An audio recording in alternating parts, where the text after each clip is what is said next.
Hello. Welcome back. Today we'll be doing this particular question called Tippletine, right? So Tippletine is based in Villa Land. And what does it do? Okay, before we even do that, I always forget to read the requirements, man. So let's just read the requirements. It's for 25 marks question, right? And then we need to calculate the adjusted present value for the investment on the basis that it is financed by subsidized loan and conclude. We have to make a conclusion whether the project should be accepted. So all relevant calculations. So there is 3 parts to it. So calculate and then conclude, right? And yeah, that's pretty much it. Not 3 parts, 2 parts. I mean, calculate and then there is what conclusion, right? And then what about this thing? Discuss the issues which Tippletine shareholders who are not directors would consider if the directors decided that the new investment should be financed by issue of convertible loan notes. Okay, so convertible loan notes on the terms suggested. Okay, terms suggested. What are the terms? We will need to see about that. You are not required to carry out any calculation when answering part B. Okay, that's easier then. Otherwise, these calculations can be hectic, huh? Okay, so it is what is it? Tippleland is based in Valleyland, and then it is listed on Valleyland Stock Exchange, but only has a small number of shareholders. Small number. The directors collectively own 45% of the equity share capital. Okay. Tippletine Company's growth has been based on the manufacture of household electrical goods. That's what they manufacture. And what are they going to do? However, the directors have taken a strategic decision to diversify. So they are looking to diversify. Okay, into what? They are looking to diversify into what? To make a major investment in facilities for the manufacture of office equipment. So they want to get into office equipment manufacturing, right? So currently they are manufacturing household electrical goods. So what's the detail of the investment? Let's look at it. The new investment is being appraised over a 4-year time horizon. Okay, easy. That's easy. Revenue from the new investment are uncertain. And what does this mean? Revenue from the new investment are uncertain. Okay, and then Tippletine companies, I'm just hoping they have not added any option or not, right? So finance directors has prepared what she regards as cautious forecasts. Okay, cautious. She predicts that it will generate. So prediction, she predicts. So we could add that thing in our risk factor as well. Okay, if that is even there. So it will generate 2 million operating cash flow before marketing cost in year 1 and 4.5 million operating cash flow before marketing cost in year 2, with operating cash flows rising by the expected level of inflation in year 3 and 4. So year 1 and year 2 is given. 3 and 4 we need to inflate it by inflation in year 3 and 4. So marketing cost is expected to be 9 million in year 1 and year 2 in each of year 2 to 4. Okay, so it's going to be 2 million, same thing, right? So inflation is only there in terms of operating cash flow, right? Okay. What is this? The new investment will require immediate expenditure on facilities of this much. Our capital expenditure is here. TAD will be available on the new investment at an annual rate of 25%. What is that? Reducing balance. Okay, so it can be assumed that there will be either balancing allowance or balancing charge in the final year of the appraisal. Okay, we'll need to determine that. The financial directors believe that the facility will remain viable after 4 years and therefore a realizable value of 13.5 million. Okay, it can be assumed at the end of the appraisal period. The new facilities will also require an immediate investment in working capital of 3 million. The working capital will increase by the rate of inflation for the next 3 years, and any working capital at the start of year 4 will be assumed to be released at the end of the appraisal period. Okay, when we basically dismantle everything, it will be released. Okay, so Tippletine company pays a tax rate of 30%. Tax is payable within the within a time years delay. Okay, so that's going to make a lot of difference, huh? That's going to make a lot of difference in our tax shield calculation and everywhere. Any tax losses on the investment can be assumed to be carried forward or written off against future profits from the investments. So that means there could be a tax losses as well in this question. Let's see. Right, otherwise why would they even tell that? Predicted inflation rates are as follows: 8%, 6%, 5%, 4%, right? Okay. Financing the investment. Tippletine Company has been considering two choices for financing all of the 30.6 million needed for the initial investment in the facilities. Two choices for financing all, not partly, but all of it, right? So a subsidized loan from a government loan scheme with the loan repayable at the end of year 4. Year 4, issue cost of 4% on the gross finance will be payable. So that is basically what, 4 by 96, right, times your loan amount. Interest would be payable at a rate of 30 basis points below the risk-free rate. So 2.2%, right? 30 basis points mean 2.2% will be payable. In order to obtain the benefits of the loan scheme, Tippletine would have to fulfill various conditions. Various conditions. Including locating the facilities in a remote part of valley land where unemployment is high. Okay, remote location, not a desired location, could have a lot of cost associated with it as well, right? And a lot of problem like unskilled labor, like unemployment is high, that means there will be unskilled labor, there will be training cost as well, so operating cost will be higher. Convertible loan notes, so that's the second choice, right? Isn't it? Yeah, that's the second choice that's available to the company. Right, so what about this? Loan notes with a subscriber for the notes including some of Tippletine's directors. Why would the directors? Just to provide some assurance, or what is it? Oh yeah, because they have 45% already, isn't it? I think they have 45%. I think that I read it somewhere. Where is that? Okay, 45%. So they are subscribing to convertible loan notes. That means if they exercise it, they're going to have more control. Okay, might have to talk about that as well, right? In the second part, the loan notes would have an issue cost of 4% of the gross finance. Okay, so there will be a issue cost for this. Issue cost is their loan notes. So if not converted, loan notes would be redeemed in 6 years time. 6 years time. Would be interest of 5% would be payable, which is Tippletine's normal cost of borrowing.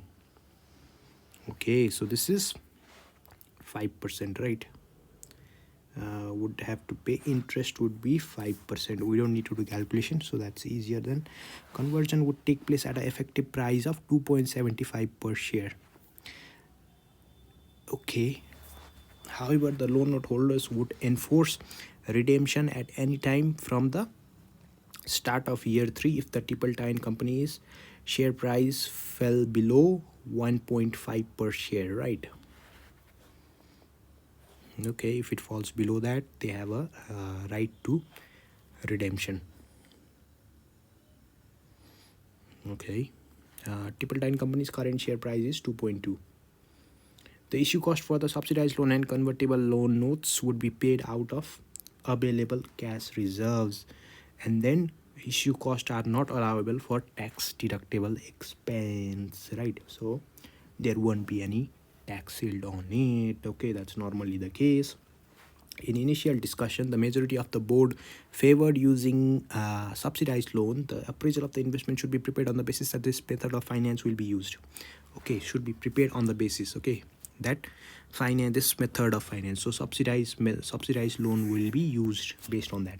However, chairman argued strongly in favor of the convertible loan notes, as in his view operating cost will be lower if Tippletine companies does not have to fulfill the conditions laid down by the government of Willy Land. Okay, he did mention it, operating cost will be lower, right? That's the opinion. And then finance directors is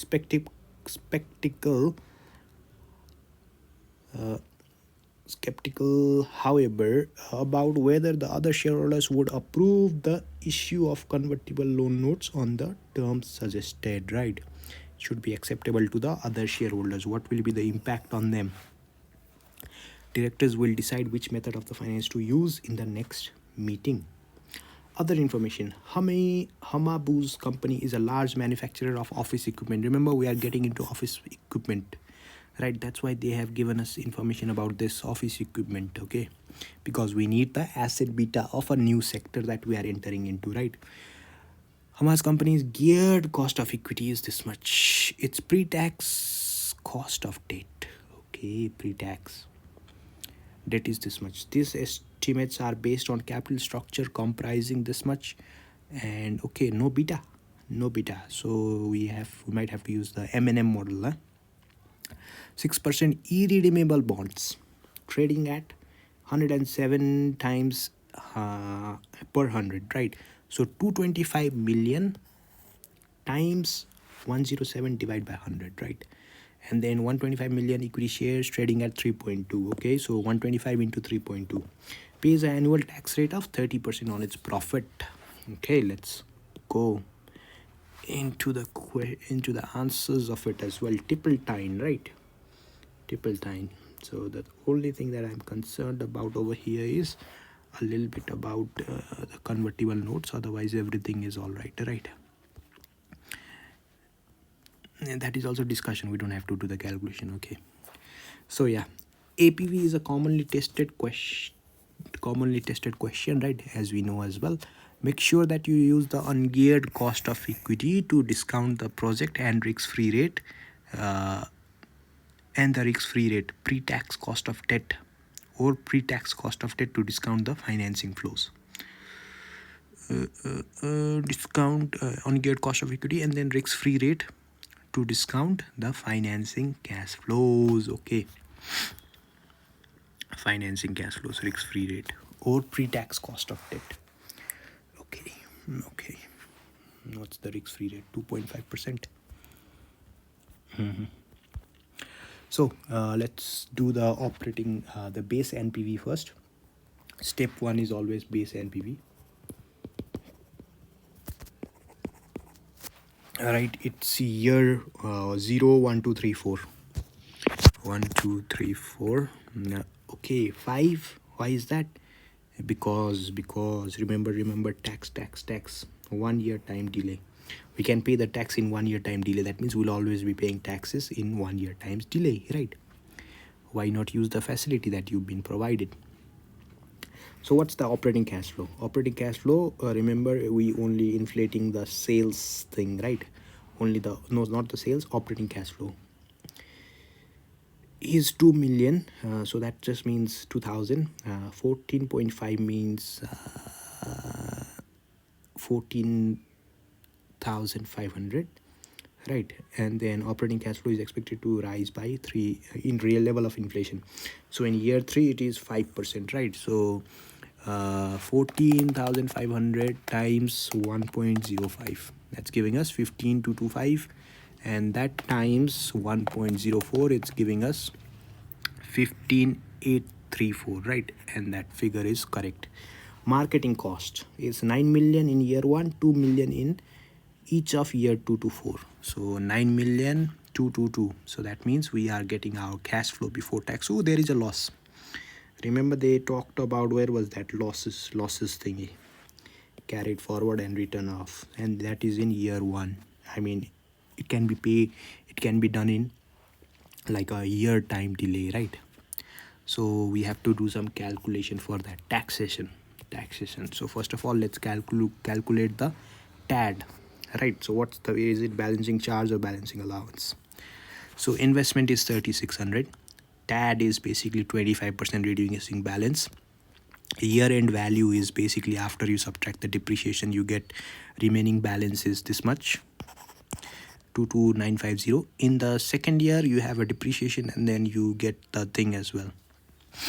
You have a remaining balance over there, and then again in year 3 you have a remaining balance. In year 4 it is sold, right? It is sold for how much? Is it sold? Realizable value of 13.5, so 13,500, right? So 12,909 was the value, so it's sold for higher amount, right? So you'll be having a charge, balancing charge of 591. right? Otherwise you could do it in another way as well, which is basically your depreciation amount plus your profit. I mean and depreciation amount plus your profit. Okay, you could do it in that way as well, but yeah, anyway is fine, right? Yeah, basically your balancing charge is there, right? So if you don't know how that is computed, it's basically easy. What's the remaining balance remained, and then how much are you selling it? The remaining balance will be, if this amount is less, if the remaining balance on that asset is less than the selling price, then you'll have a charge, otherwise you'll have a deduction on it. Okay, or you'll have a balancing allowance. That's for taxation part of it. And then for what else, yeah, we also need to do additional thing as well, because we have to adjust for the losses as well, right? Remember we had the losses over here, 7,000. So put all the value, cash flow before tax from above, put in the TAD, that's the tax allowable depreciation. This is our adjusted cash flow, right? We get how much? 7,000 plus this amount, 14,000 something. Add in all these things, right? In the last year it's a positive value, right? So basically we made some gain over there, that's why it's a positive charge. So we are not allowed any depreciation on that, we are not allowed any tax allowance on that, right? We might have to pay more tax on it, that's why we are adding it back. And then offset against previous losses. So basically we are allowed to offset the whole amount in the first year, right? So everything is offset, right, in the first year. And then loss carried forward is the whole amount, because we don't have any profit. And then taxable cash flow is basically zero, right? It's basically zero. And in the second year we have a taxable profit of, I mean there is a profit of 6762, like there could be a tax adjusted cash flow is 6762, so we can offset some losses over here, right? So we can offset some losses over here. So basically if you subtract this minus this, this minus this, so 14,650 minus 6762, you will get 788, right? 7888. So that's the amount that you can even carry it forward in the next year, right? So that's the amount that you can carry it forward, right? Again in year 3 what happens? You subtract the 8922 minus 788, so you get how much? 1034. That's your tax base, right?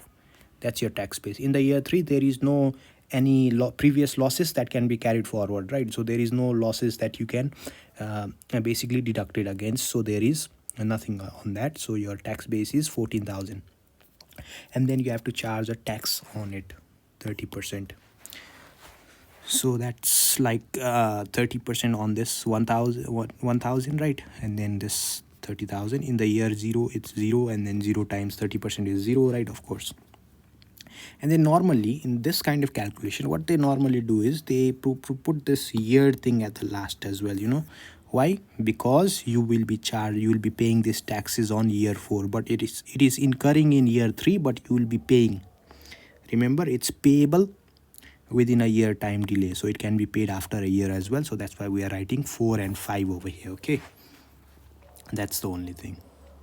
If you don't understand any of this thing, do let me know, I'll definitely help you out, okay, for that. And then after that we just put in the tax value. Remember where you put it? In year 4 and year 5, but it is happening in year 3. Remember, always they said this line, that's why we are doing that. So they say that you can pay our money in 1 year's time delay, does not matter. So why not, right? You can put that money in the bank, earn some interest on it, and then pay it later on, right? It just reduces your liability basically. Investment amount is how much total? What's the total amount investment? 30.6 million. So 30,600, right? And then working capital requirement was, where was it? 3 million. So 3,000, right? And then it's going to increase by the rate of inflation. Okay, inflation rate, right? So 3,000 times 3,000 in the year 1, right? working capital. Okay, 3000 times what's the inflation rate in the year 1? It's going to be 240, right? It's going to be inflated by, or the differential amount is 240, right? If you do 3000 into 1.08, you'll get 3204, 3240. So it's just the differential amount that they are taking, huh?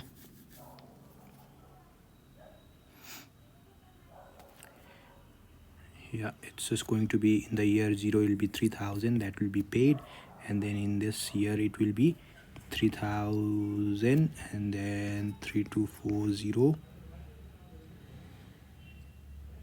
All right.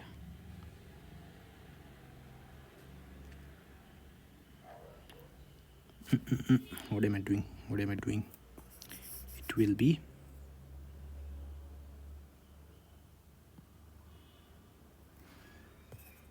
3000, 3240, 240 in this thing, and then after that 3240 into 1.06.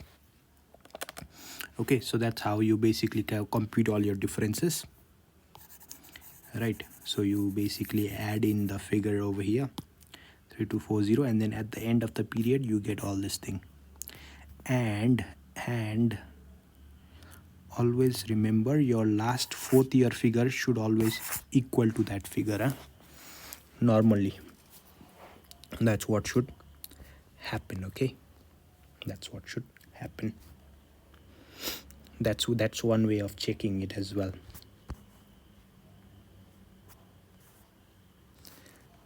Right, so you put in the working capital, right, and then it's pretty much like the differential amount only between the years, right? So I could do it for you as well. Why not, right? So it's going to be 3000 in year 0. Okay, I'm going to do it this way: 1 2 3 4 3240, and then after that 3240 times 1.06, 3434 times 1.05, 3606 times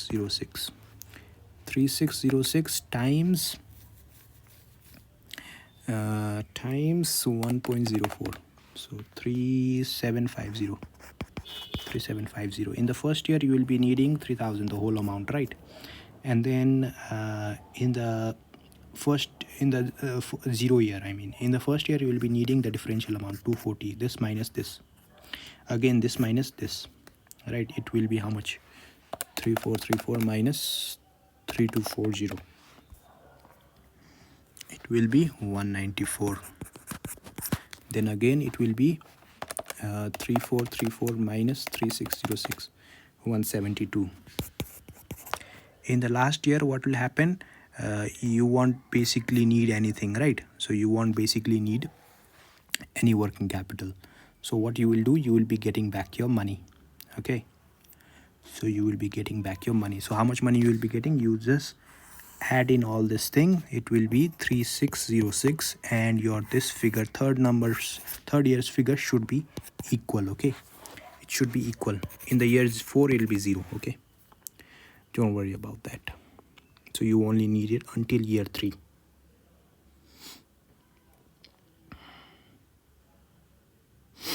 Okay, so that's how you can do it. So yeah, and then cash flow, you just add in all the values, right? It's just summing up from here to here, and then taxation thing is there, and then after that what?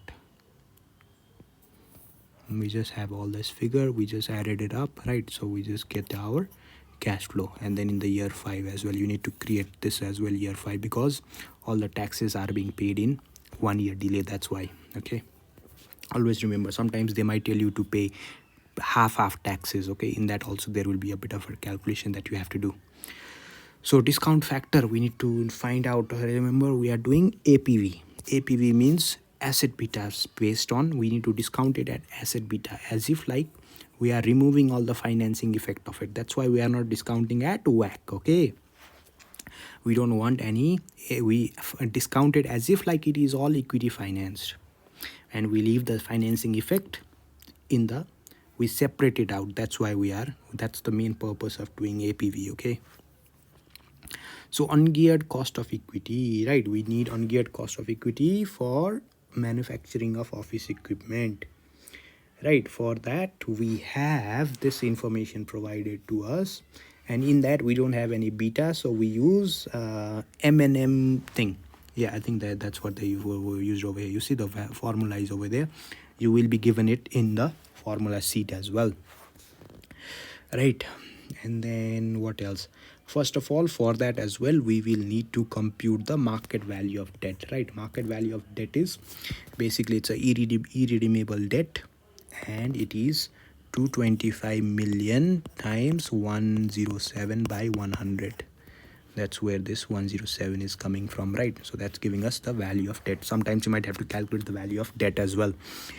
So how do we do that? Basically, you have all your interest payments, so 6% for how many years it is, and then you just compute the par value and how much it is redeemed at, and then there might be 106, and then you discount it using your what rate, your risk-free rate plus your credit rating rate. Okay, based on that you discount it, and then based on that you get a per share value. Okay, so you'll get something like 10710 something, and then you just divide that number, whatever the price is, by 100. Okay, and then you will get your market value of debt, and then we can calculate the market value of equity as well, which is 125 million, which is trading at 3.2. so 125 times 3.2 will give us 400 million, right? Okay, so ungeared cost of equity, we have how many components to it? 1 2 3 1 2 3 4 5 6 7 variables, right? So we have cost of equity is there. Do we have it? 10.5, right? This is geared cost of equity. KIE is basically, it's not, it's ungeared cost of equity. Okay, it's ungeared cost of equity. So 1 minus T is tax rate is 30% for this company, and then cost K minus KD is, that is without the that's a pre-tax cost of debt, right? That's why they've given us this. And then the value of debt, we computed that over here, and then we computed the value of equity as well. Based on that we got 9%, right? We use that rate to discount it. Now when we discount it at this rate, we get all this discounted cash flow. Based on that we have a negative base NPV, right? If it is equity finance, we get a negative base NPV. So we will say, since it is negative base NPV, we reject it, right? But in this case what will happen, let's see, because we are doing adjusted present value, we will need to account for all this financing effect. So what financing effect do we have over here? There is issue cost, there is tax yield, there is the benefit, subsidy benefit, right? Benefit. So tax yield is basically, always remember to basically multiply the debt amount times your, if it says 4%, just do 4 divided by 96. Okay, so we assume this amount to be only 96. Okay, we assume the debt amount to be only 96. Okay, out of 100%, out of 100, we only no, I mean not out of 100%, but we just assume it to be 100. Okay, I mean 96 only.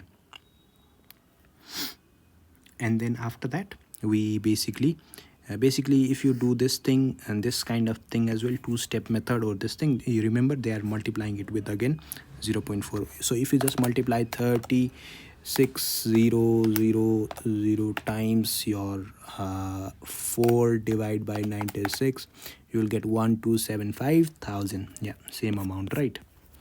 So nothing to worry about. So now we will go to tax yield. Tax yield, I wanted to say something over here. So present value of annuity. Why are we doing annuity? Because remember, this is for year 2 to 5, right? So why is that from year 2 to year 5? Because remember, for tax we can pay it after 1 year. That's why we want the present value of annuity from year 2 to year 5. Okay, because it's related to tax. It's tax yield on the loan, right? So you don't have to pay. The relief will be basically provided to us in the since we are paying it, we are paying the tax liability after a year, right? And then the benefit will also be occurring after 1 year only. That's why. Okay, that's why from year 2 to year 4. So what's the loan? So the loan is basically this much loan. And then what's the subsidized loan? Subsidized loan is basically 2.5% minus 0.3%, right?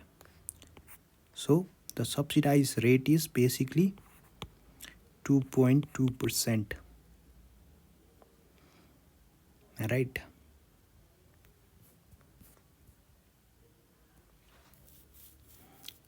Right, it's for the whole amount, right? Whole amount. And we are getting that at how much? We are getting that at 2.2% times the tax rate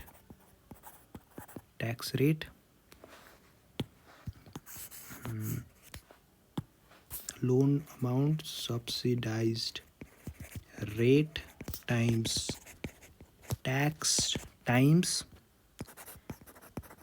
annuity for T5 minus T1. Okay, T1 discounting rate. Okay, why are we doing that? Because you remember, we are computing it for from year 2 to 5.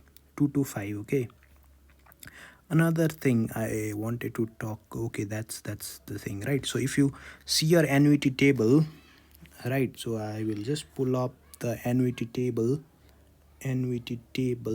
And if, okay, I don't have the annuity table on me right now, but yeah, if you see annuity table for 5%,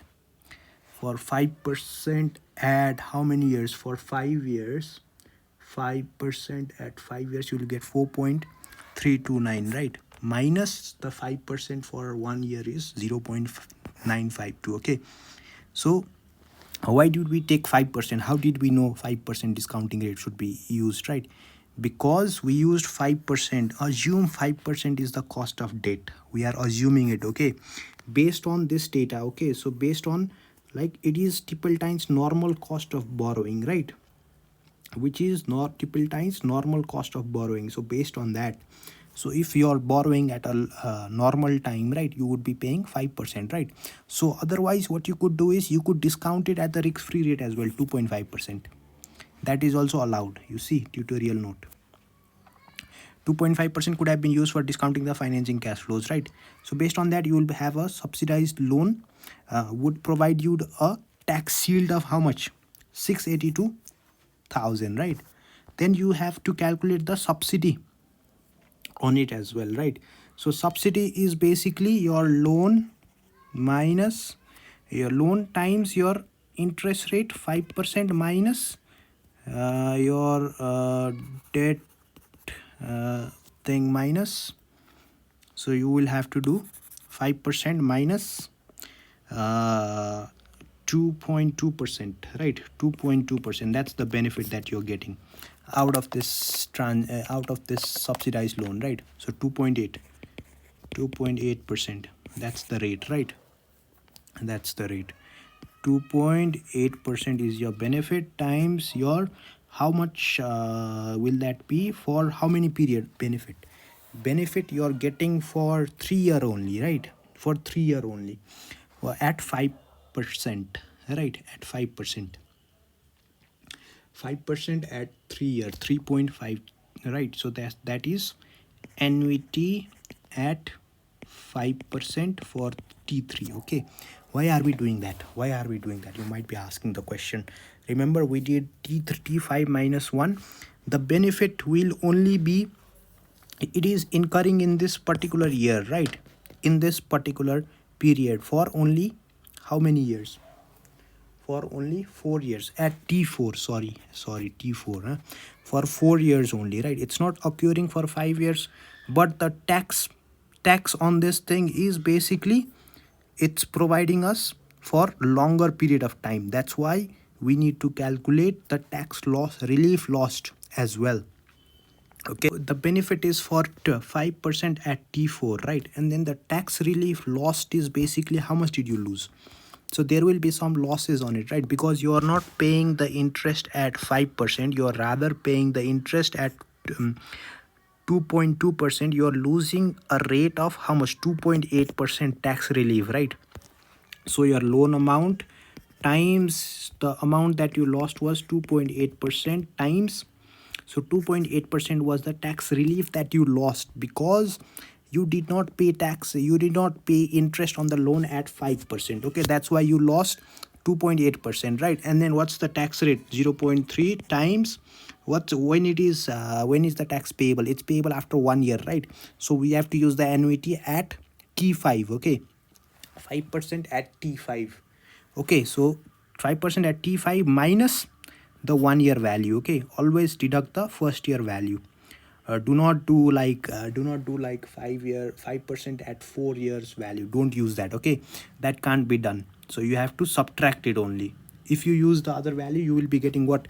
4.329 minus 0.952, you will get 3.377. But if you use the annuity factor for like 5% at 4 year, you will only be getting you'll be getting higher amount, 3.546. okay, you'll be getting 3.546. Don't do that. Use this approach, okay, when you the subtraction approach. Okay, and based on that, you've lost how much tax relief? You've lost this much tax relief, right? So that amount should be deducted. Okay, so your issue cost is this much, and then your tax yield on. So what do we do after that? We just add in the tax yield on the loan, the subsidy benefit, and then we also add in the, or no, we subtract in the tax relief lost. Okay, a lot of marks could be lost in this thing, that's for sure. It's very easy to miss out, and it's not really good thing in a, like, it's not really, it's very tiny mistake that anyone can make, right? So we conclude as well. The conclusion: if the base case NPV is used, it should be it is a negative NPV of 927,000, and on that basis it should be rejected, right? However, the financing side effects add how much? 1577, right? Giving a positive adjusted present value of how much? 1577 minus 1577 minus 927, so 650, right? So 650 is the value, so it should be accepted, right? The revenue from the project appears to be uncertain, and then the realizable value at the end of the project may be optimistic. Appear to be uncertain, right? Remember where they have told about that somewhere here, uncertain somewhere here. The new investments are uncertain, right? Cautious forecast, remember? She said cautious forecast. And it would be useful to have an indication of range of outcomes and an idea of the probability that the project will have a negative APV, right? So it's always a good idea to have a range of outcomes and an idea of probability, right? So they could basically suggest like some kind of scenario analysis as well, maybe, right? Could suggest that sensitivity analysis as well, maybe, right? So they've talked about the revenue being uncertain. So in the B thing, discuss the issues with shareholders who are not directors would consider if the directors decided that the new investment would be financed by the issue of convertible loan notes on the terms suggested. So they are also willing to subscribe to it, right? The directors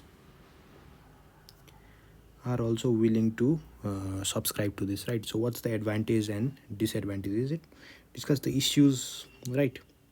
What could happen and what are the drawback, right? And what else? The issues with Tippletine other shareholders, right? Other shareholders who are not directors, how will they would consider the new investment should be financed by terms suggested, right? The terms suggested is what is basically all this thing, right? Basically that will give them a lot of control, the directors. Remember we talked about that. We talked about the rate being higher than subsidized loan, right? And then it's for longer period of time, 6 years time. Normal cost of borrowing is basically that, and then the conversion would take effect at price of 2.75. However, the loan notes would enforce redemption at any time from the start of year 3 if share price falls below 1.5, right? Tippletine company's share price is 2.2 per share, but they don't tell us when the conversion would take place at an effective price of 2.75, but which date, they don't tell us that, right? Okay. So the advantages of convertible loan notes, right? What would happen is basically the investor would be happy that directors are demonstrating their commitment in the company by subscribing to the convertible loan notes. The conversion right means that directors will benefit if the share price increases, right? Aligning their interest with the shareholders. There will be less agency problem, right? The conversion terms would also mean that the loan notes will not necessarily have to be repaid in few years time, right? So it has a conversion terms, which means that the loan notes will not necessarily have to be repaid in a few years time, and this may be significant if Tippletine does not have the cash available for redemption then. So if it does not have any cash during that period, it does not have to do anything, right? It can just basically convert it into it can just convert it, right? It can just convert it based on without having to pay the cash, right? They can just convert it into equity, right? And then after that, drawbacks of convertible loan notes. So the convertible loan notes would be treated as debt, increasing Tippletine's gearing, right? Gearing will be there, and which may concern other shareholders, right? We are talking about them. The interest on the convertible payments will be payable before dividends, and which may leave less money for distribution to shareholders. Shareholders may doubt whether the higher interest rate burden on the convertible loan notes compared with the subsidized loan note is compensated by the lower cost of Tippletine not having to fulfill government's requirement, right? Remember the operating costs savings would have to basically cover up for what? The higher interest rate paid on this convertible loan, right? Convertible loan note, right? So the operating savings should be greater than the higher interest rate of the convertible loan notes, right? That should be that's what this basically means, right?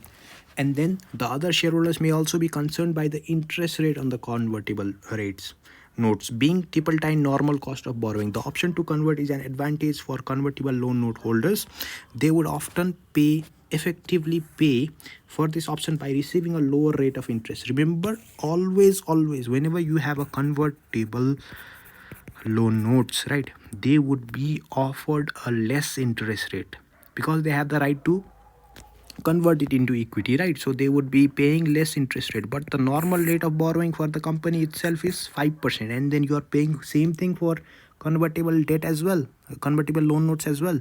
That's not a good practice, right? So that's not a good thing. So that's why this could be a concern to other shareholders as well, right? Then the shareholders would also want to assess how likely the conversion would be, right? How likely is it? That is, how likely would be the share price will rise above 2.75, right? Shareholders will want to assess that. The option to convert may also change the balance of holdings, right? So giving the shareholders, directors who held the notes a greater percentage of the share capital, right? They already hold how much? 45%. Now if you give them, like if they are holding loan notes, they will basically will want to change their holding to a higher percentage, right? And that will give them more influence over Tippletine companies. This will basically make the other shareholders unhappy, right? The shareholders may also have reservations about the loan note holders having the option to redeem if the share price is low, right? If the share price is low, if it goes below 1.5 or 75, something like that, I forgot, but it was somewhere here, 1.50, right? If it goes below that in year 3 time, they basically have the right. So this reduces the risks of providing finance from the loan note holders viewpoint, and still you are paying them higher interest rate, right? Like the same rate of borrowing as if like you're borrowing from a bank, right? However, if the share price is low, Tippletine financial results and cash flow may be poor, and it may be struggle to redeem the loan notes, right? Shareholders may also be concerned that there is no cap the other way, allowing Tippletine company to force conversion if the share price reaches a high enough level, right? So there is no cap as well, there is no limit as well, right? When they will be, when it has to basically when they have to do it, right?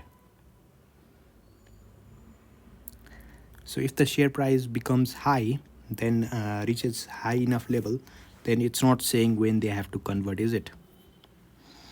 Would take place at an effective price of 2.75, right? Current share price is 2.2. Where did that thing go? 2.2, right?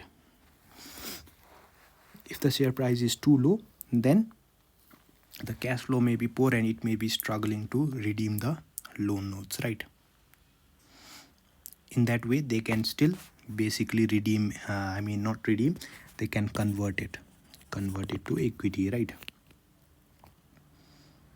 And then they just don't have the limit of it, like they can start they say, where is that? They say it could take place, conversion can take place at 2.75, but what if you want to convert it at a higher price, right? Right, so after the share price reaches, how high is it? They have not defined any cap on it. That's what it's trying to say, right? So forced conversion, so that would be basically telling them to force, right? Just similar to forcing. So I think the highest marks over here allocated will be for tax shield on loan, right? And then the tax benefit as well, tax shield on subsidy as well, I think. Okay, that's not given higher marks, but yeah.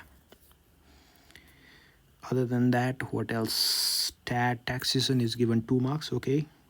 Discount factor is given 2 marks, okay. Working capital 2 marks. Comments and conclusion 2 marks, okay. So 1 or 2 marks per point, right, for the second part. Okay, good question, good going, right? So I hope you did understand some of these things. I suggest you look at this part again, right? It might be confusing for some, but yeah, do go through this subsidy, tax relief lost part, the taxation part mostly, and then your discounting factor, annuity value for by excluding a year in the middle, okay. A year, right, by excluding a year. I would suggest you to look into that. Other than that, if you have any doubts regarding this particular question that we've solved, do let me know. I'll definitely be happy to help you around in the comments down below, right? And yeah, please do like, share and subscribe this video. Take care. See you in the next video. Bye bye.